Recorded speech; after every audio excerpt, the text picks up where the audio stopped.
museum tuh pentingnya buat anak kecil gitu kalau menurutku. Gak tahu. Enggak. Enggak.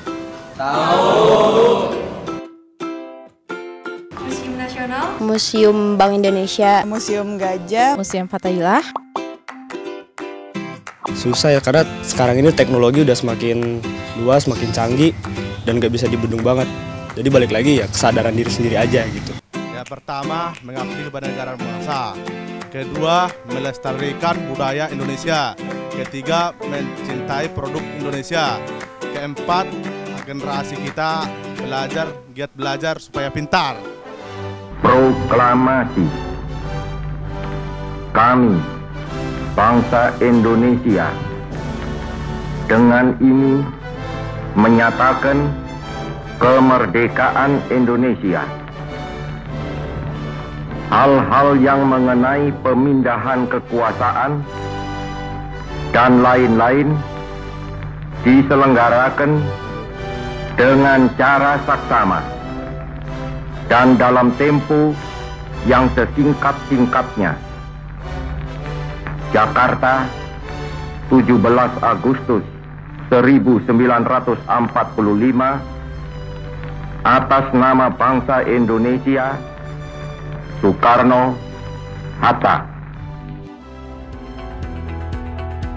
Halo sahabat Next, What's Happening episode kali ini mengajak sahabat Next Entertainment untuk mengunjungi Museum Perumusan Naskah Proklamasi yang terletak di Jalan Imam Bonjol nomor 1 Jakarta Pusat. Museum ini terdiri dari 2 lantai. Lantai dasar atau lantai utama merupakan tempat perumusan naskah proklamasi pada kala itu. Di lantai 2 juga menyimpan berbagai koleksi yang berhubungan dengan proklamasi kemerdekaan. Di antaranya, potongan koran Asia Raya, poster-poster yang digunakan untuk mengobarkan semangat perjuangan rakyat, patung para tokoh, dan berbagai macam barang pribadi dari beberapa tokoh yang terlibat dalam proklamasi kemerdekaan. Museum Perumusan Naskah Proklamasi. Adapun latar belakang Museum Perumusan Proklamasi adalah dulu di zaman kedudukan Belanda ini, gedung ini dibangun sekitar tahun 1920-an bergaya arsitektur Eropa. Di Museum Perumusan Naskah Proklamasi yang bersejarah di ruang bawah, karena ini bangunan ini 2 lantai, ruang bawah dan ruang atas. Sedangkan yang bersejarah ada di ruang bawah terbagi menjadi 4 ruangan, yaitu yang pertama ruang pertemuan, yang kedua ruang perumusan naskah proklamasi, yang ruang ketiga ruang pengetikan naskah proklamasi, dan yang keempat ruang pengesahan dan penandatanganan naskah proklamasi.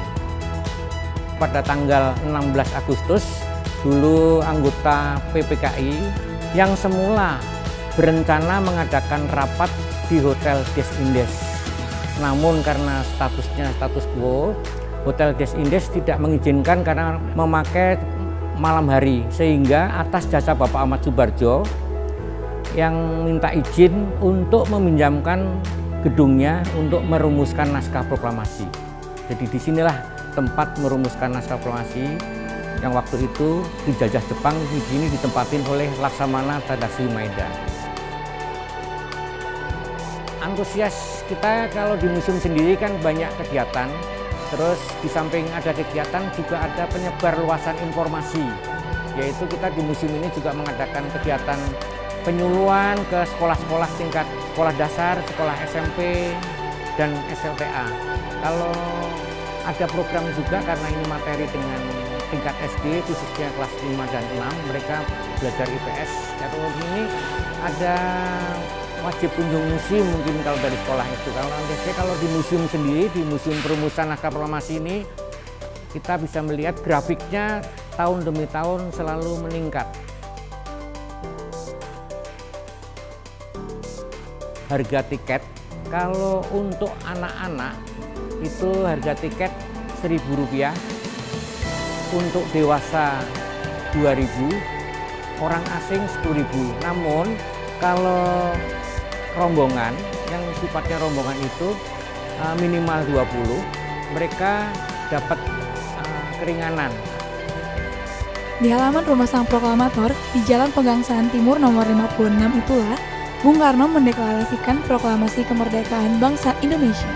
Rumah Bung Karno kini sudah tidak ada lagi. Sebagai gantinya, berdiri monumen proklamasi dengan monumen petir setinggi 17 meter di tempat Bung Karno membacakan teks proklamasi 71 tahun lalu. Terdapat pula patung dua tokoh proklamasi, yaitu Bung Karno dan Bung Hatta, yang dibangun pada tahun 1980-an.